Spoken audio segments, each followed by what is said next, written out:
Campfire Classics is a classic literature podcast. However, your hosts will occasionally use not-so-classy language and immature humor to describe very mature situations. As such, listener discretion is advised. Hi, I'm Ken Sandberg. I'm Heather Michelle Lawler. Welcome to Campfire Classics, where we try to read those books that look really good on your shelf. Shakalaka-doo-dah, penis to vagina. It's in my head. I can't get rid of it.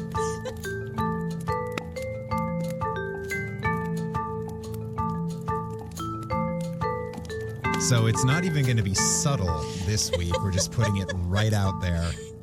It's right at the top of the episode. I was just talking to my family, and we were talking about this horrific movie, Amelia Perez, that somehow is winning all the awards. Where the main song that's going viral is "Man to Woman, Penis to Vagina." It's just so bad. Aside from the fact that I know it's been nominated for a bunch of stuff, I have heard nothing about this movie. Like, I don't know what it is. Apparently it's just basically offending everyone that is represented in the movie, which is Mexico and the trans community, and everyone in those communities is like, what the actual hell is this? But it keeps winning awards because some French guy directed it. Well, good. We like a movie that can be equally offensive through representation. Yeah, great. Anyway, sorry. I was like, I tried to create another song, and then that's all that. It's just in my head. So I guess to give it anything, it's catchy. But hi, everybody. Welcome to this little podcast we do. I hope another week of fun in the sun. Hope y'all made it through the week. It's been a rough one. Well, you definitely made it through the week, or you're not listening. That's true. I hope you made it through the week with a little bit of a smile on your face and a song in your heart, and a song that's not whatever penis that and vagina. Song might be. Whatever that song whatever might be. Song it is. It might be fuck you very, very much. That's been in my head a lot. And totally fucked and it messed you up. That's been in my head. Yeah, it's been a week. I hope you have found respite from the news while also staying informed, as we discussed last week, of be informed, but, be prepared. Oh, no. That's a little too on the nose right now. But yeah, so we're here to try and make you giggle and not just talk about weird Academy Award nominees. What have you been up to this week, Kenneth? I forget. It's been a fucking crazy week. Like, well, honestly, it's not that it's been crazy. It's mostly just that, like, I don't remember what the last week has entailed. Like, we finished Gilmore Girls. We have one more episode in a year in the life. Yeah. But like, genuinely, it's been one of those weeks where I'm sort of like, how's it been a week already? Because we've been in survival. It also feels like it's been a year.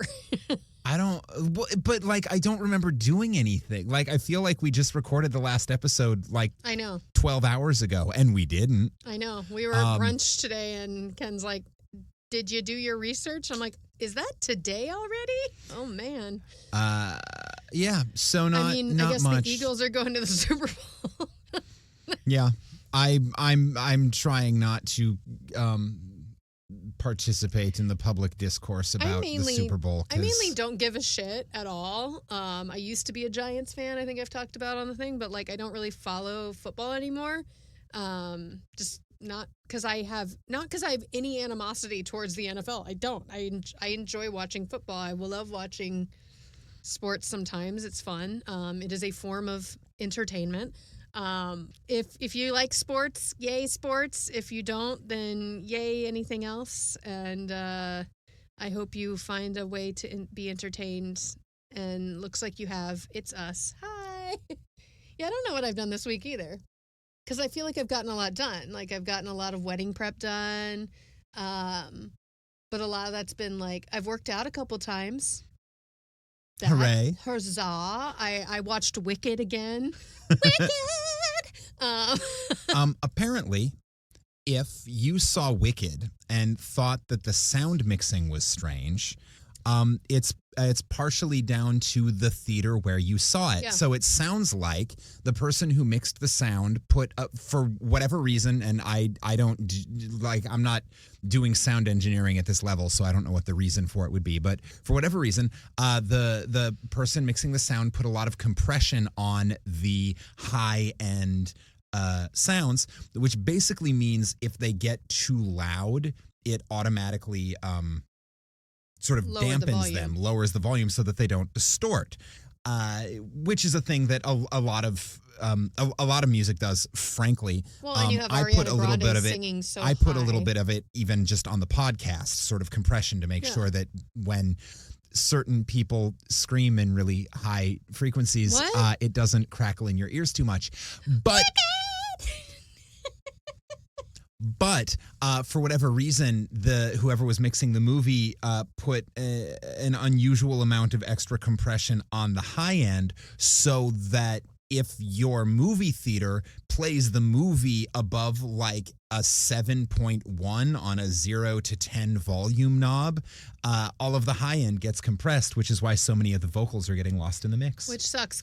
We didn't have that experience. No. Our theater, it sounded fantastic. And we weren't even in like a surround sound theater. We were in like the laser theater.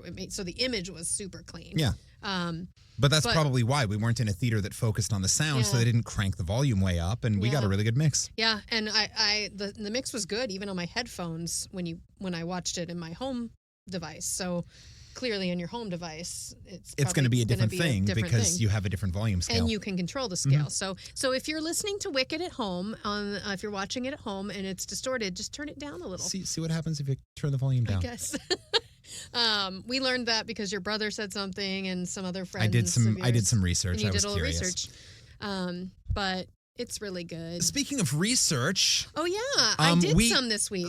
Cool, and we'll get to that. But we actually got a response to our confusion at the end of last week's episode. Yes. So Ken's been keeping this from me all week because I was like, no, just tell me on the podcast. Let's do it. All right. I don't know what's about to happen.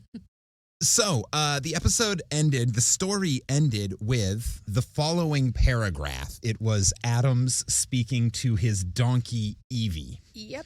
His burro, his donkey, Evie. And he says, "They're gone, Evie," he said to the burro, "all gone." He put his arm affectionately around her neck. "I reckon it's up to me and you again. We got to start all over." He stood back and gazed at her with mild reproach. "I sure hope they don't favor your side of the house so much this time. I hope they don't take after you in the family." Oh, like assholes. As in, I hope they're not all jackasses. Hey! Which does prove that they're going to fuck. Yep. Okay. Anyway, that's what that line that confused us meant, and probably most of our listeners got that. When I got that text message, thank you, Doug, by the way. Thanks, Doug. When I got that text message, I was like, fucking, of course that's what it means. Yeah. Of course it is. I guess it's up to us to repopulate the world, and I hope they don't take after you. Again. Or, yeah, you stubborn mule, you stubborn ass. Literally, jackass. Mm-hmm. Anyway, that's that. So that's a little recap and reminder from last week. Before we jump into doing what we do this week, because here at Campfire Classics, we often spend 15 or 20 minutes venting about random bullshit before we do what we actually do, which is reading you stories Yay. Pulled from the public domain and read more or less read, sight unseen.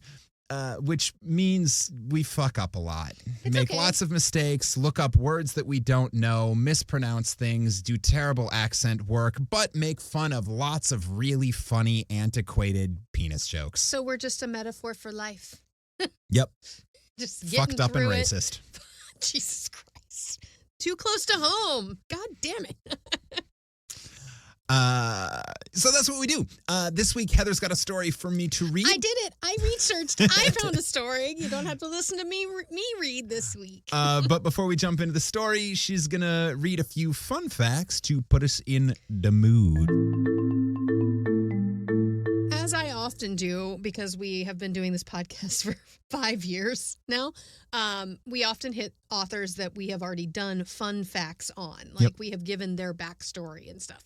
So I have taken the title of the story and done fun facts with it. So before I tell you the author, I'm just going to tell you the title. Okay. Look away. So the title of this story is The Apple. Great. So what I Apropos of for our Adam and Eve ending last week. Exactly. That's what I was like, ooh, fun. So what I did some fun fact research on the history of the apple on the teacher's desk. Oh. Where did that come from? Okay. And so I did A research. is for apple. It's good enough for me. Yeah, it's something like that. So I actually did some decent research on this. I looked at the Indianapolis Children's Museum.org had a pretty extensive research on this. Yahoo, which is basically the Wikipedia version, and mentalfloss.com is where I got all my info. Great. So there is some dispute on to what the true origin of this little red gift is all about. The apple is a powerful symbol of knowledge and education, going all the way back to Greek mythology, references to divine fruit, the story, of course, of Adam and Eve with the lesson of right and wrong. So we know the apple has always had a powerful symbol in humanity. But according to dictionary.com, the All-American tradition may have originated actually in Scandinavia. And this is back when teachers in Denmark and Sweden in the 16th, 17th, and 18th centuries were not paid much. Sometimes things never change. Yeah. That also was the case when the United States was settled and children were going to school on the frontier and everything, that teachers were not getting paid a living salary, even close, or getting paid at all. So much like in Denmark and Sweden, early American children gave their teachers apples because, quote, the families whose children attended schools were often responsible for housing and feeding the teachers. This was the case in Scandinavia, and this was the case on the frontier, and then as people settled in one-room schoolhouses and all that stuff. That makes sense. You are paying basically the families who have a kid attending school are paying the bills for the school. Because there was no, I don't know what was Denmark and Sweden, there was no government school. There's not a national teachers union making sure. And in early America, that makes sense because people were literally going around in wagons and there were settlements, not established government yet. And this was the Frontier Teachers line came from a PBS special. If you're interested in more about this, it's Frontier House, Frontier Life. And that was also from the Smithsonian. I did so much research this week. So this was documented as the reason kids gave the apples. They'd usually give bushels, baskets of apples to the teacher. And this continued until the 1920s, where the farmers' children would show up and give the teachers apples during the onset of the Great Depression because teachers still were not getting paid enough. And at this point, food was scarce. So, So especially these one-room farmhouse, schoolhouses, they were usually surrounded by a lot of farms that had produce. So they'd bring apples. Now, unfortunately, like most things, bullies ruin everything because this kind gesture of helping a teacher through difficult times with a basket of apples began to disappear when the phrase apple polisher became a negative term. The term apple polisher, according to Merriam-Webster, emerged in 1926 as a mean-spirited label similar to suck up. So basically, if you brought your teacher apples, you were made fun of because how dare you help out the lower class? Sure, but also because you're a nerd who likes school and nerds are lame. Yep. So this was all through the 20s. And then in 1939, a film called The Star Maker was released starring Bing Crosby. And this featured the duet An Apple for the Teacher. Now, the song reached number 2 on the pop music charts, And it had a lighthearted, swingy tune, but it kind of continued that stereotype of if you're giving the teacher an apple, at this time you're not maybe a suck up, but maybe you ain't so smart, because the line in the song is, an apple for the teacher, it's always good to do. An apple for the teacher, it's always going to do the trick, not if you didn't study your arithmetic. So it's saying you only give an apple to the teacher if you need them to forgive you for doing something stupid or not doing your homework. I knew fucking Bing was a bully. Basically, now they're saying if you give the teacher an apple, you are basically bribing them to give you a better grade.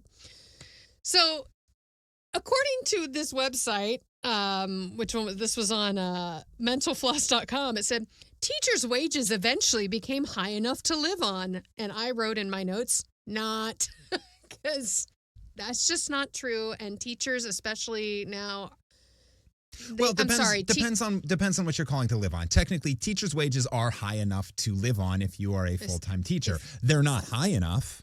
Yeah, you can live on them if it's just you. And not a family of like 5, or as someone who has a lot of friends who are teachers, professors at all levels, like from preschool to like college, teachers don't make enough. They don't. And so give your damn teacher an apple. So it's saying the bushels were finally replaced by the single apple. And then the teacher would display that on their desk. So a lot of this also had to do with the fact that the beginning of the traditional school year coincides with the start of the harvest season. So that is the fruit that is most likely to be available. Sure, because apple orchards are ready blooming to harvest, in August, September, when you're starting school and meeting your teacher. And so this has continued to be popular, even though some say they think it was overblown by storybooks and movies, like in like the movie Christmas Story. Like he puts an apple on the teacher's desk when he writes his story about wanting the BB gun. Right. It's like, So the stereotype was perpetuated by film and television, but it is a true thing. And that is the history of the apple on the teacher's desk, as far as we can tell. I never saw an apple on a teacher's desk. I mean, not a real apple. I saw I had teachers have them on their that desk. Had like a little apple, like a sculpture, piggy bank or whatever. Yeah, but like a little plaster apple. I never saw anyone actually bring an apple into a teacher. We did. I did. I brought my teacher an apple, like when we were in Georgia. I remember doing that. And it was just like, oh, we have a lot of apples. Take one to your teacher today. And no one told me why. And it was just like a nice thing of here, have an apple. Because also, and I didn't bring this point up, the idea of an apple a day keeps the doctor away. Mm-hmm. So, okay, going on a bit of a little more tangent, but I remember this from my reading, is during the Depression. So apples used to not be as varietal as they are now. Most apples were quite bitter because they were used for baking. Right. And they were used for making booze. So during the Prohibition times, they started burning apple orchards so people wouldn't make cider out of them. And so it became a symbol of prosperity. And in order for apple farmers to come back, they the FDA or whatever it was at the time started perpetuating this idea of an apple a day keeps the doctor away.